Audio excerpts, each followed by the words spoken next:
Good afternoon, everyone. Good afternoon, everyone.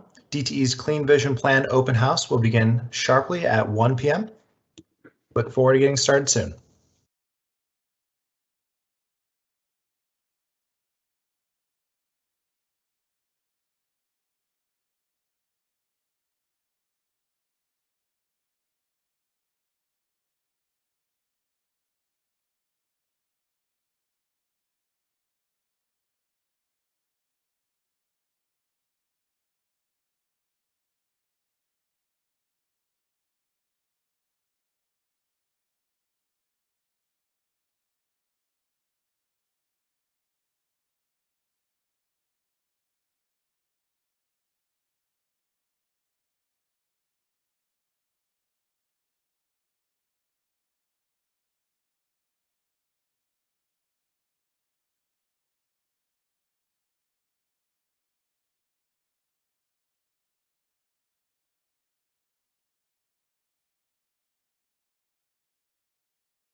Good afternoon. For those who just joined us, the DTE Clean Vision Plan Open House will begin in 3 minutes. Look forward to starting at 1 o'clock. While you wait, feel free to type questions into the Q&A. Please remember to include your full name. And as a reminder, if you'd like to follow along with today's presentation, it is available on our website at dtecleanenergy.com. We look forward to getting started shortly.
All right, it's 1 p.m. and we're ready to get started. So again, thank you everyone for joining us today for DTE's first public open house on our updated Clean Vision Plan, which we filed later this year. My name is Ryan and I'll be moderating today's event. And I do want to go over a few things before we get started. This meeting is being recorded and a transcription will be posted on our website at dtecleanenergy.com. We'll be providing an overview presentation that will be followed by details on how to provide comments on our Clean Vision Plan. This presentation is available on our website at dtecleanenergy.com if you want to follow along. Questions or comments can be submitted anytime during today's event by using the Q&A function on the top right side of your screen. We will queue up audience questions and comments after the presentation is complete. We have several subject matter experts on hand to help answer questions. In instances where the appropriate expert is not present, we will respond by email and or update the FAQ available on the website with your question. Please make sure to include your name in the question or comment because that'll help us provide responses. This is the first of 4 open houses. Additional opportunities for public input will be available in the remaining 3 open house sessions and throughout the comment sections on the website. If you are having technical difficulties, please contact DTE_electric_clean vision@dteenergy.com. Now, we will go over 2 helpful tips for today's meeting. Today's first tip is on closed captioning. If you want to use that feature, look to the lower right corner of the Teams screen for a button marked CC. Click the button to turn on and off captions. And again, to ask a question, you can click on the thought bubble with the question mark on the top right corner of your screen. So that's it for housekeeping. Let's go ahead and move on to today's agenda. Today, we are going to be talking about DTE Electric's Clean Vision Plan. We'll review what an Integrated Resource Plan, or IRP, is, which is an outline of a utility's generation plan for how it will provide energy to its customers in the future. We'll provide an overview of the IRP modeling process. Then we'll recap our 2019 IRP, which is the most recent IRP for DTE Electric, and review what our planning objectives are related to our upcoming Clean Vision Plan. We are going to provide a quick survey link to gain your feedback on areas of interest, planning objective priorities, and suggestions for future open house sessions. Your responses will help us focus our planning and engagement and help us determine the topics we will address in future sessions. We will be hosting 3 additional meetings, one in February, March, and April. The dates are included on this page, so mark your calendars. We will provide additional details closer to the event date on our website, dtecleanvision.com. Please be sure to mark your calendars for upcoming open house meetings. These meetings will be virtual in order to both continue to stay safe during the COVID-19 pandemic and to reach customers across our service territory.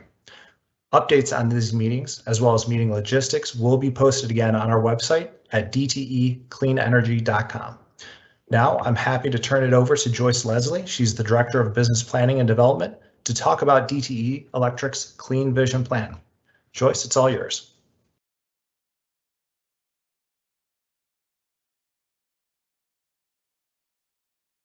Joyce, you're on mute. Yeah, got it. Thank you. Thanks, Ryan. Welcome. Thank you for attending DTE Electric's first Clean Vision Open House. My name is Joyce Leslie, and I am the Director of Business Planning and Development. So my teams focus on our long-term electric generation strategy, which includes the Clean Vision Plan, our Integrated Resource Plan, and I'm really looking forward to today's meeting. So DTE believes that climate change is one of our defining public policy issues of our time, and we're committed to getting as clean as we can, as fast as we can, while taking reliability and affordability into account. We were one of the first utilities in 2017 to announce carbon reduction targets. Since then, we have updated these targets 3 times. The first was when we filed our IRP in 2019. We moved our goal of an 80% carbon emission reduction target up a decade. Later that year, we announced our goal of net zero by 2050.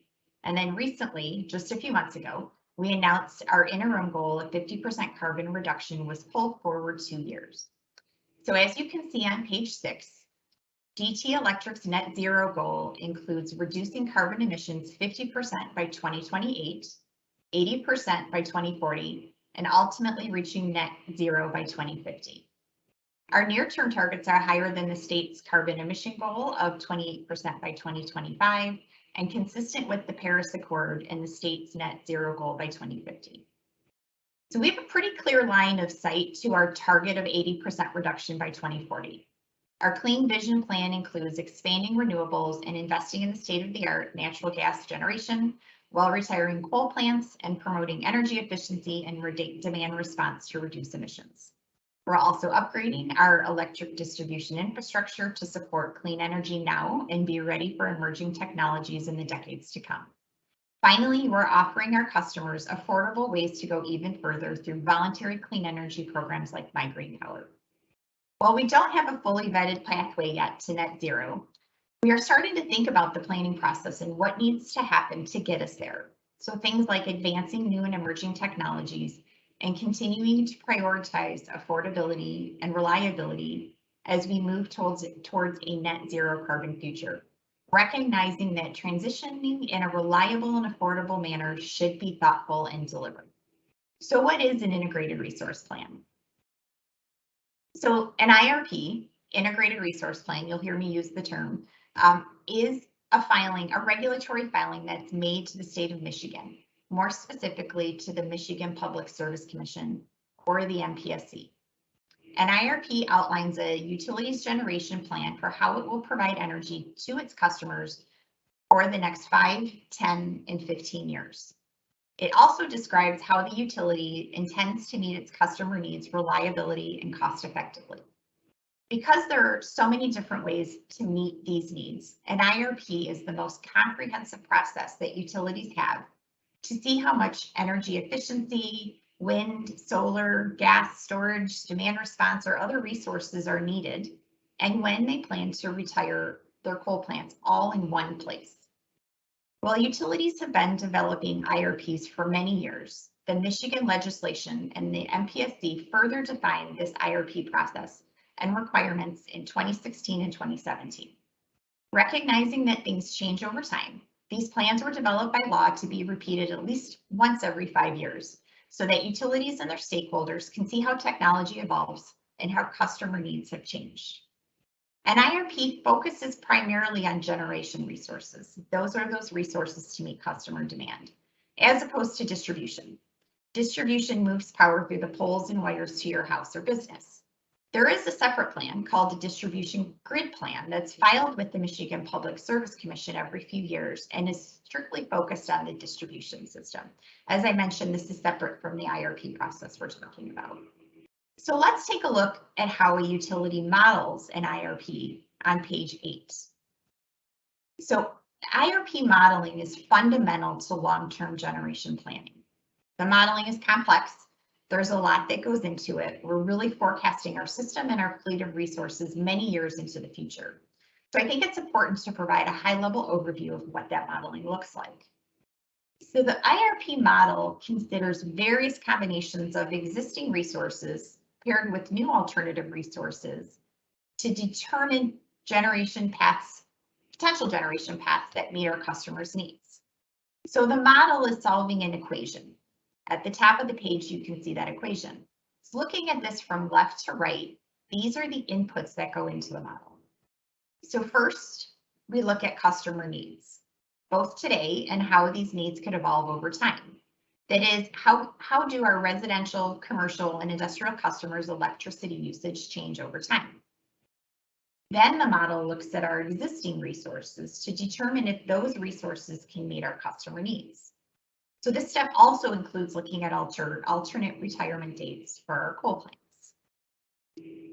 So the model will answer the question of which alternative resources, if they're needed, to add to our remaining existing resources in a manner that ensures we can meet our customers' needs reliably and cost effectively.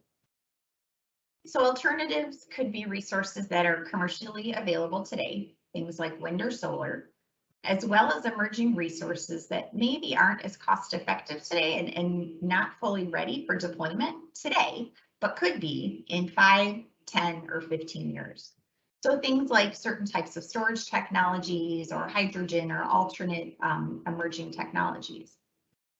So the IRP team, which is led by Laura Mickelin, the IRP manager, runs different scenarios.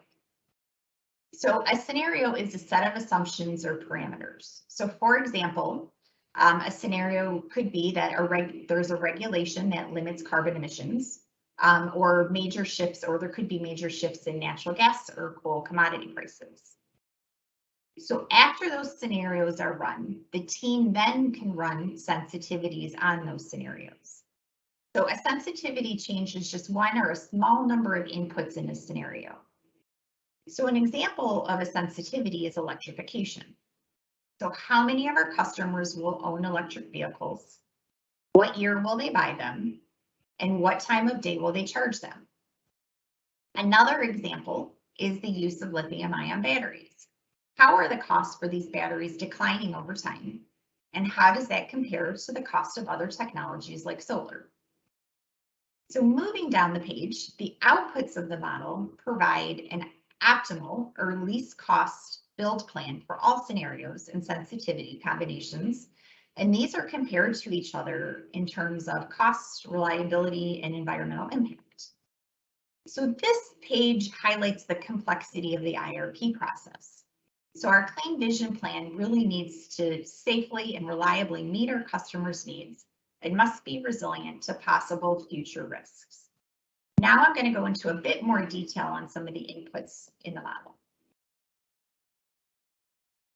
So next page, please. So what are some of the inputs that we consider in this IRP model? So as you can see on page 9, there's a number of them.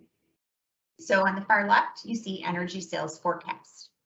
This is how much energy customers need today and in the future, and when that energy is needed the most, or what's called the peak time, including a reserve amount.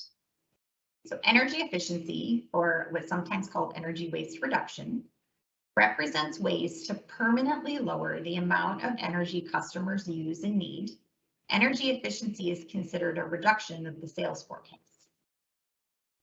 Demand response. So demand response is a way to minimize or shift customers' energy needs, things like an interruptible air conditioner. So utilities must file their energy efficiency and demand response programs with the state.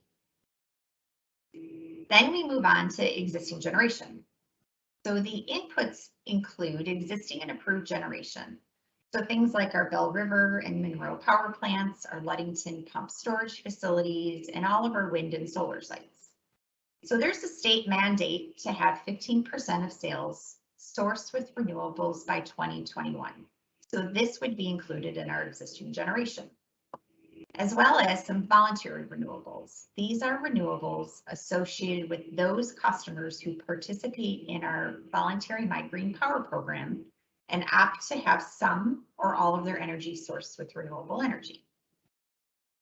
So now we're going to move down to the bottom left. So new alternative generation. This could be technologies like wind, solar, or storage. Then distributed energy resources. These are solar and storage at your home. And environmental regulation. The generation plan must comply with the environmental rules, laws, and regulations. So moving to the last bottom right corner, we also consider distribution and transmission. So let me describe transmission and distribution. Transmissions are those really big wires and structures you often see next to the highway. So transmission lines move power from generating resources to places like substations, where the power then is distributed to the homes and businesses through the distribution system. So the distribution system, as I mentioned, includes those poles and wires that you see connected to your homes and businesses. So we do work with our distribution team. The generation planning team works with that team to identify opportunities to collaborate. This could include distribution programs that support generation. For transmission, utilities must analyze how their plan impacts the transmission system. It's important to note that DTE, we don't own transmission. Transmission in DTE service territory is owned and managed by ITC Holdings. So we work very closely with ITC on our Clean Vision plan, and they need to be involved with any transmission analysis and modeling. So ultimately, the goal of IRP modeling is to identify the optimal low-cost plan that meets generation reliability needs and the needs of our customers. So now let's talk about what we filed in our last IRP. So DTE Electric filed an IRP in 2019. In the near term, it's through 2025, the IRP included the accelerated retirement of 3 coal plants. So that's River Rouge, St. Clair, and Trenton. These plants were identified for closure in 2023, and through the IRP were moved to 2022. We ultimately closed River Rouge last year, 1 year early than I just mentioned, and St. Clair and the Trenton power plants will be closing in May of this year. So it's important to remember that as we retire our plants, we have the objective to do this successfully, really focusing on how we work with the communities and our employees.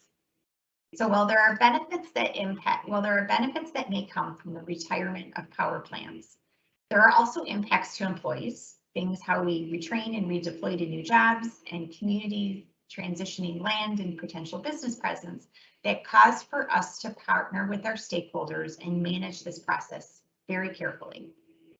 In preparation from coal plant retirements, DTE established a vision to retire our plants with pride.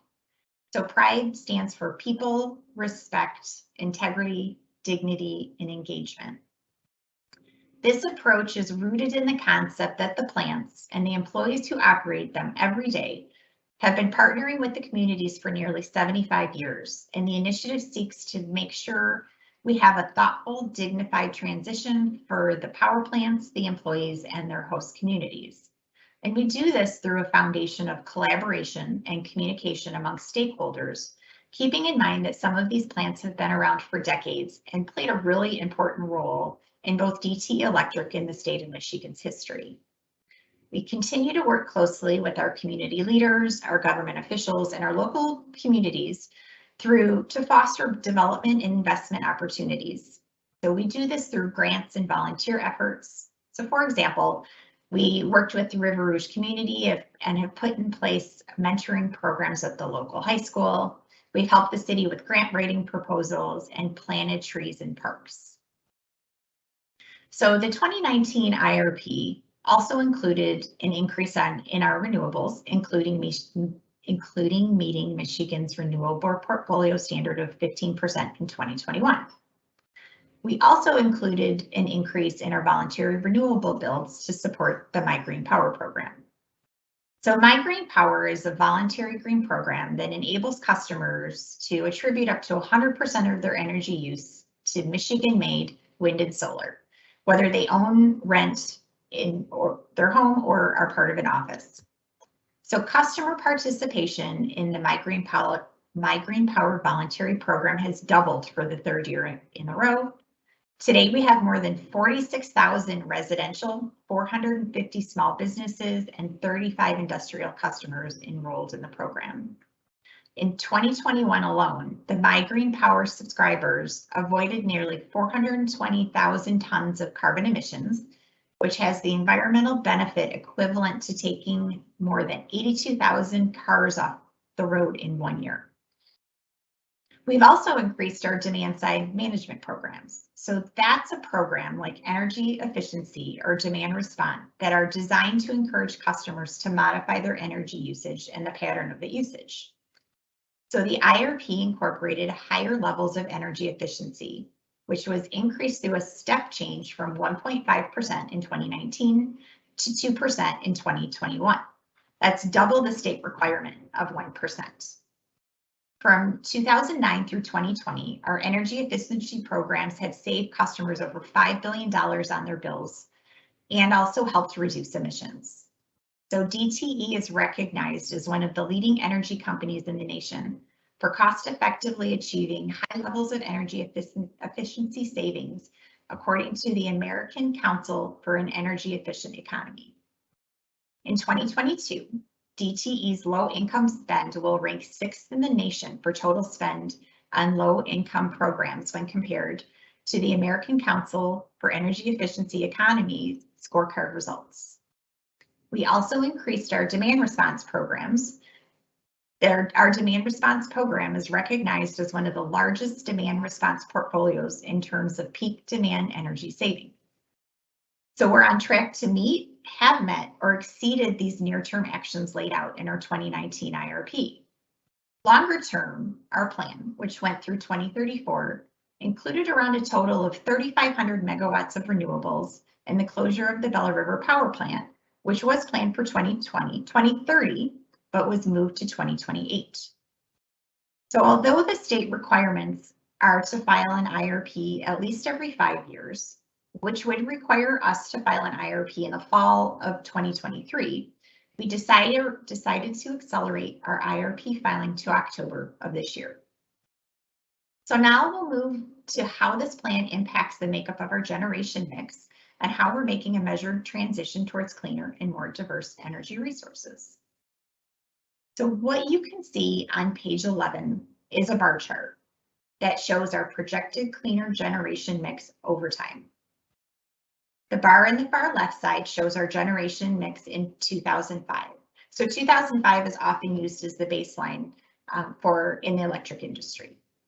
So as you move to the right, we show our estimated generation mix in 2023 and 2028. So we will have retired a total of approximately 3,300 megawatts of fossil fuel generation after we retire St. Clair and Trenton power plants in a few months. We will retire Belle River on coal in 2028. So if you look at the charts, coal is represented as the gray area on the charts. We expect the amount of coal resources to be reduced by half by the end of next year and over 2/3 by 2028 from that baseline. We also began operations of our Blue Water Energy Center in May of this year, and by 2025, we will double our renewable energy generation capacity with 50+ wind and solar projects that will generate enough clean energy to power nearly 700,000 homes. In addition, as a company, by the end of this year, we're targeting a 25% reduction of our energy, water, and waste usage at our facilities compared to 2016 levels. So we're on track to exceed this target. We also provide habitats for hundreds of species of birds, mammals, fish, and insects in our service territory, with over 35 sites certified under the Wildlife Habitat Council. So as I mentioned, we'll be filing an updated Clean Vision Plan later this year.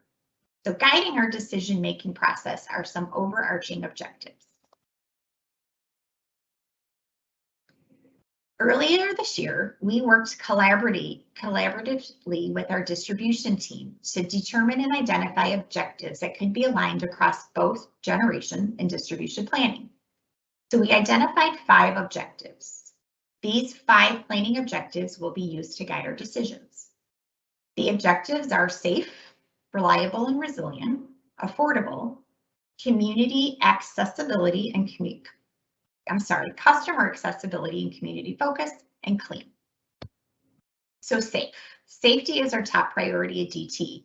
Our objective is to build, operate, and maintain our fleet in a manner that ensures the safety of the public and our workforce and meets all state and federal requirements. Reliability and resilient. Having a power grid that is both reliable and resilient with minimal equipment outages and disruptions to our customers. Affordable.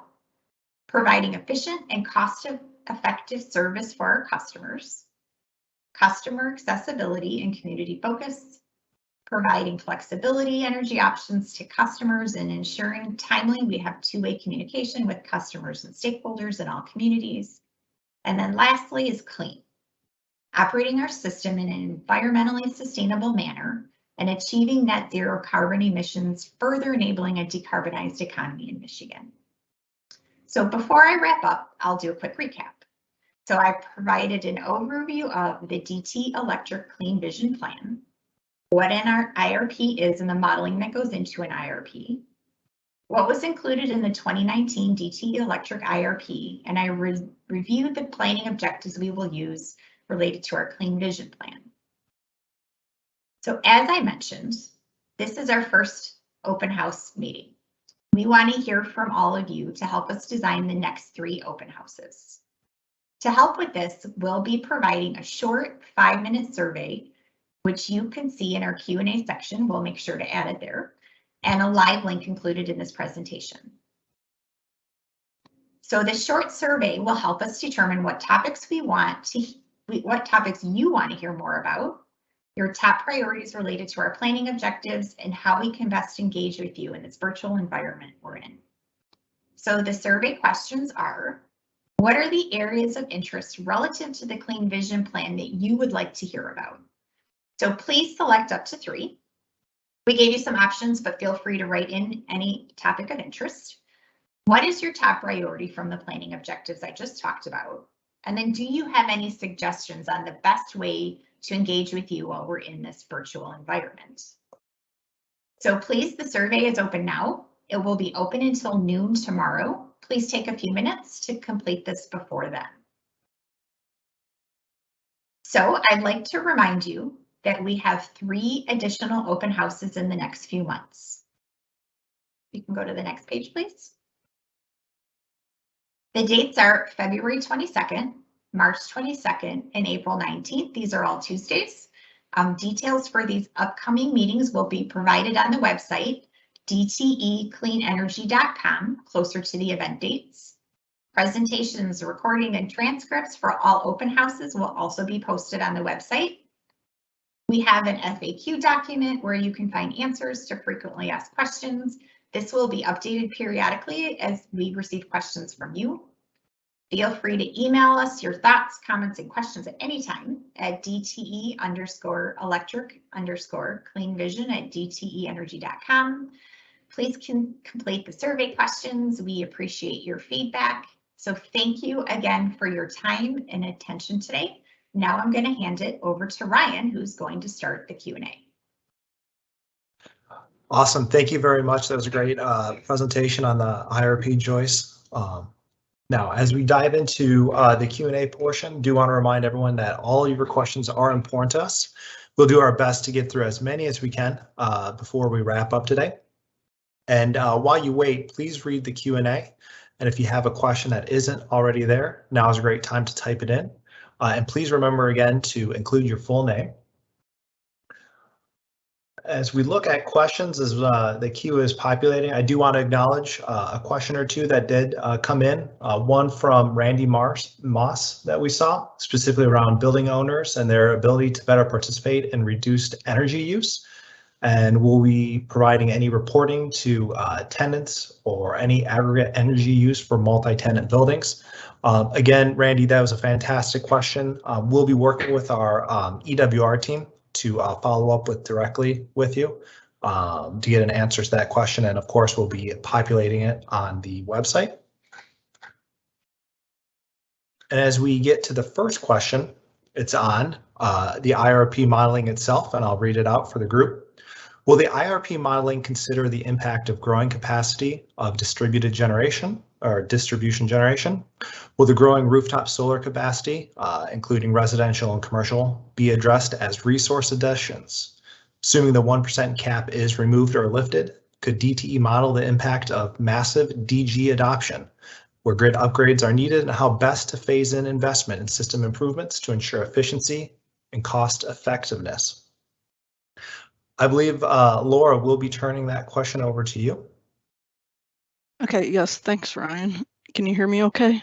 Yep, you sound great. So yes, we will consider some scenarios in the IRP modeling that look at higher amounts of distributed generation, such as rooftop solar. That's great. Thank you very much for that. As we're waiting for the Q&A to populate, there was another question that we had received by email. And just to acknowledge that question, why doesn't DTE structure its billing model to allow for net metering, or as the MPSC terms, the inflow-outflow model? Obviously, you need a viable economic model, so why not charge monthly fees for access to cover the solar customers' use of the transmission lines? We will be following up. So if you're interested in that question, specifically about rooftop solar, the interconnection process, make sure to check out our FAQ as well as the DTE Clean Energy website for a detailed response. As we wait a moment to see if we have any more questions, I do see one from Richard. What is your current estimate of the date DTE will first be carbon neutral? Joyce, I thought this might be a good one for you to address, maybe going back to just our goals for 2028, 2040, and of course, that big 2050 milestone. Yes, thank you, Ryan. So we remain on track to meet our net zero goal by 2050. We will continue to evaluate opportunities to further accelerate that carbon reduction goals as we work through our Clean Vision plan. So back 2050 is our net zero goal. That's great. All right, well, Zane, how about we go to the last slide, seeing that there's no more questions in the queue. Great. Well, I want to thank everyone for joining us today. As a reminder, we have 3 more open houses, and that doesn't include the one that we're hosting tonight, again at 6 p.m. So if you know of anyone who would be interested in hearing this presentation, please make sure to share that information with them. The more, the better. And then again, a friendly reminder to complete the quick survey by noon tomorrow.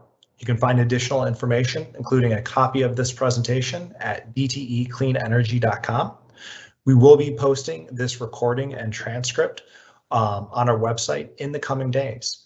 You can also find a wealth of information on our FAQ, which is also on our website. And if you'd like your feedback or additional questions you may have, please submit your questions or comments on the website linked above or at DTE_electric_clean-vision at dteenergy.com at any time. Again, thank you for joining us today. Joyce and Laura, thank you for educating all of us on the IRP process and answering some of these questions. I hope everyone has a great afternoon. And again, if you'd like to share the 6 p.m.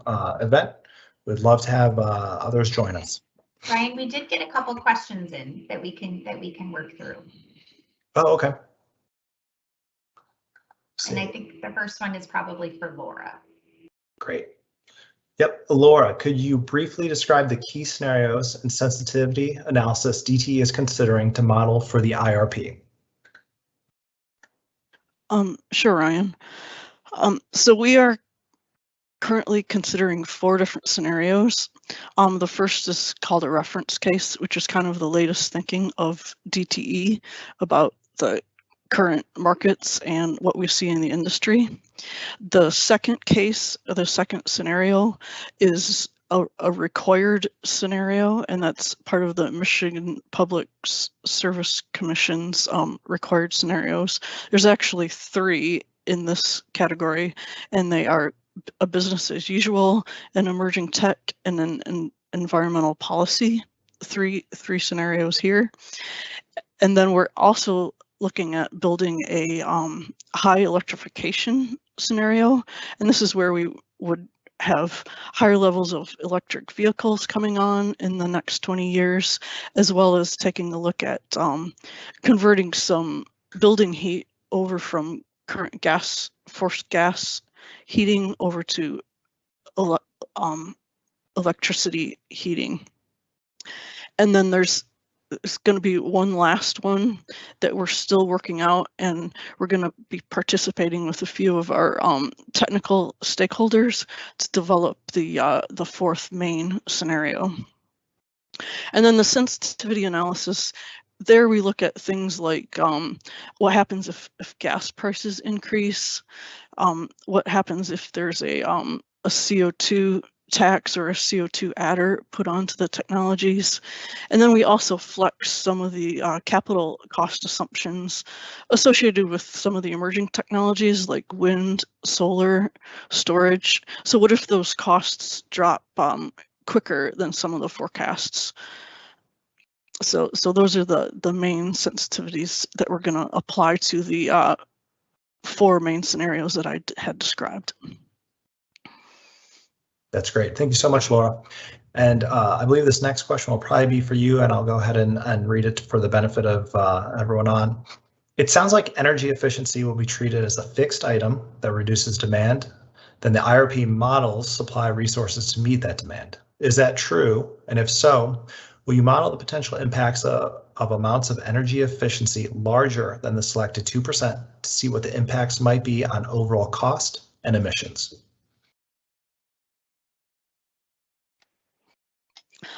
Yes, so we will be modeling different levels of energy efficiency in our model. So we have kind of a base amount that we assume, and then the IRP optimization tool, we can model different amounts of it. And the tool compares the different levels of EWR energy efficiency on the same basis as it does other resources, such as wind, solar, or storage types of resources. So the assumptions that we'll use for the energy efficiency, we're going to be using the recently commissioned MPSC potential study that was done or completed late last year to set the energy efficiency assumptions for our IRP. That's great. And then we have an additional question that came in. I'd like to understand more about green currents. Where does the extra renewable energy come from? And that might be in relation to the voluntary green programs through the MPSC. DTEs is specifically called My Green Power. I know Consumers has their solar currents program. So Laura, do you want to talk a little bit about voluntary programs and how we source that renewable generation? So the My Green Power, the voluntary renewable power it's very similar to the compliance renewables that we use. So it's the same types of technologies. And in our model, they will be modeled the same. All of the renewable type resources will be modeled similarly. So I think we could probably paste in the chat a link to getting more information on the My Green Power program if people care to look into perhaps signing up for that. Great. And I see we have a couple more questions being reviewed and processed. One question that came through for you, Laura, again, what optimization modeling tool, e.g. Plexus, Aurora, are you using to build the different scenarios? Well, that's a good question. So we did recently get a new modeling tool.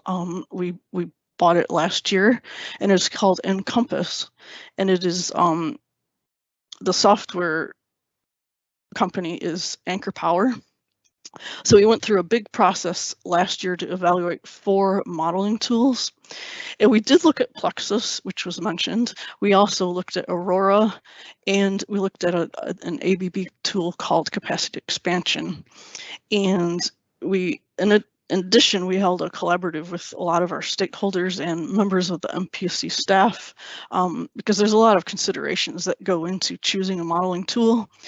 And with their input, we chose to go with the Encompass tool. Great. Thank you. And just to touch on the last question, just specifics on our My Green Power program, which is that voluntary renewable offering. We are up to 46,000 residential customers, 450 small business customers, and what we term 35 large industrial customers who are enrolled in My Green Power. Joyce, the next question is for you. Will DTE be modeling new load growth due to new major economic development projects like EV or battery plants? And how would DTE plan to handle new capacity demands? So our load forecast will assume for any new economic developments that we're aware of. So those will be included in our load forecasting, as well as assumptions for electrification, primarily from EVs. And then the model will solve for how we would meet any capacity needs that are not met through our existing resources. So that would be part of the modeling process.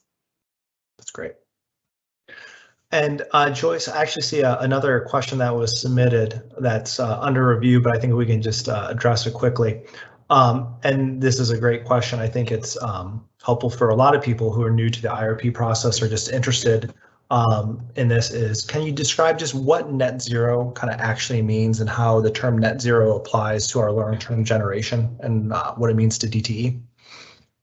So that is a good question. So net zero means that by the time we get to 2050, we will have offsets we will have a net zero carbon structure. So it doesn't mean that we're carbon neutral, meaning 100% of our resources are carbon free. What it means is that we will have reduce our carbon as much as we can, and then we could potentially have offsets or other things that offset any remaining emissions that we have from generation.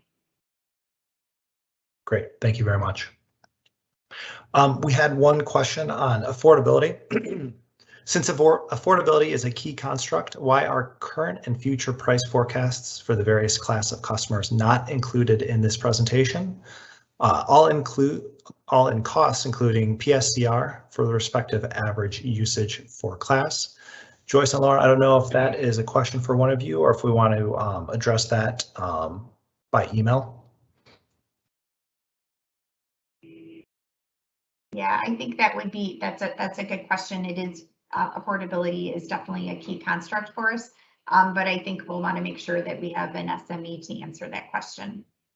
So we'll get back to you. If whoever submitted that can please submit their question through the website, the email address, or add your email address into the Q&A, we'll definitely get back to you. Great.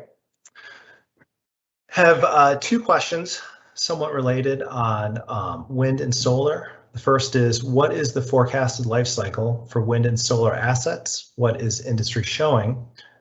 The second is, what is current capacity factors for solar and wind? And specifically, what is their contribution to peak demands? I know either Laura or Joyce. As far as the forecasted life cycle for wind and solar, I think we're showing about 20 years.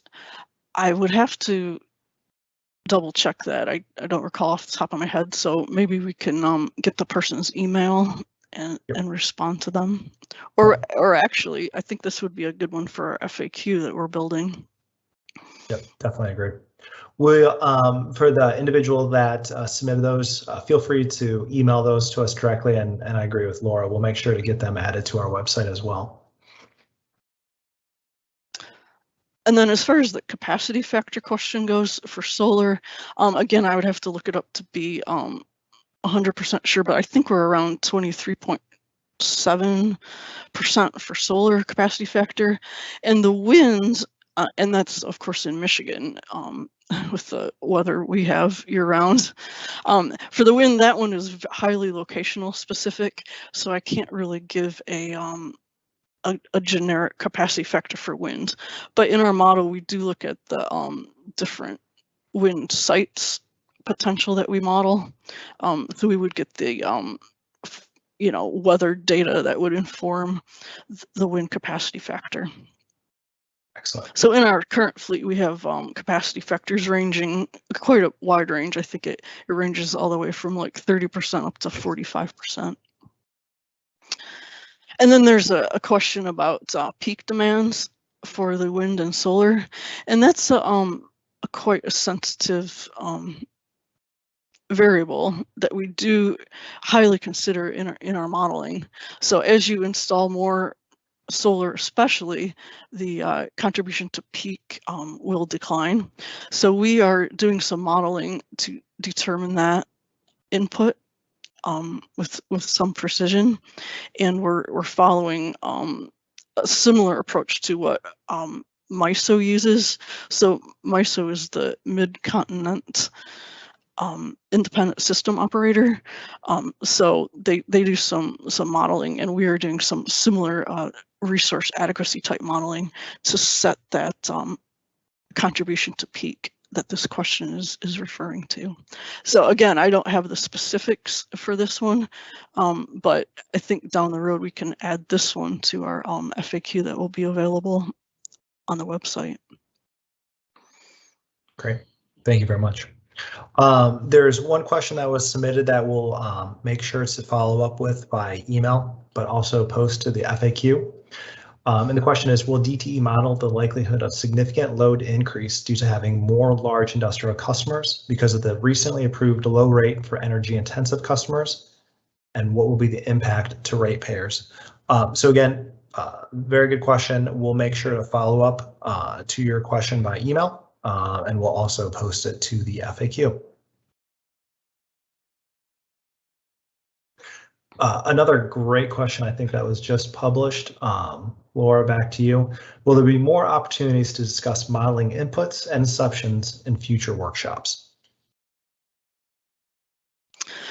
So that would be a great input into our survey question.